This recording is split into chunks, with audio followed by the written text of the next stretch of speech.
લોકમત ન્યૂઝમાં આપનું સ્વાગત છે।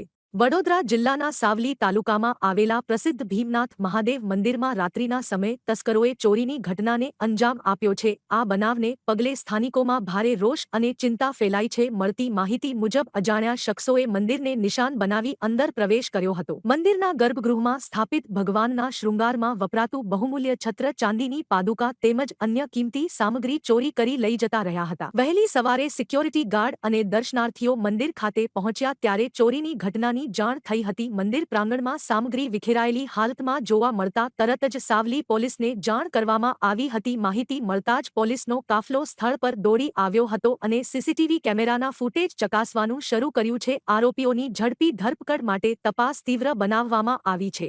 यहाँ बैठा था ऑफिस में से निकल के बाथरूम में गया 2:30 बजे वहाँ से मैं वापस आया तो यहाँ देखा तो छत्तर नहीं है। जब छत्तर नहीं है तो हमने पुलिस स्टेशन में जान किया 112 में। उसके बाद क्या हुआ? उसके बाद जो है पुलिस आई, पुलिस सब तपास कर रही है। क्या क्या चोरी क्या क्या हुआ है? चोरी एक छत्तर गया है न स्वामी जी का पगतिया। आपका नाम? हमारा नाम सुरेश गिरी, सुख सागर गिरी। आप क्या काम करते हो इधर? यहाँ सिक्योरिटी का काम करते हैं, गार्ड का।